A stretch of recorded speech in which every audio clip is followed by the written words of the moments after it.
Today I will show you how to remove access from any file or folder in Google Drive using your PC. First, I opened Google Chrome from my desktop.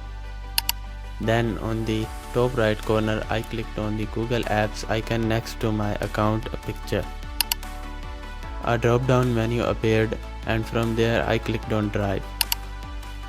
Google Drive opened on my screen. Next, I selected the file whose access I wanted to remove. I clicked on the three dots next to the file and a drop down menu appeared. From the menu, I clicked on Share. A sharing pop-up opened. Here I could clearly see the email address that had access to this file. Next to the email there was a permission option. By default it was set to editor.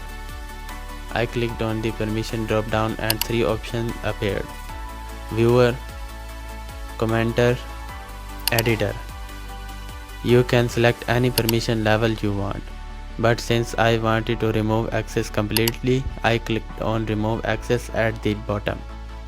Finally I click save, and that's it. The user access was successfully removed from my Google Drive file. If this guide helped you, make sure to like, subscribe and turn on notifications so you never miss my next tech guide.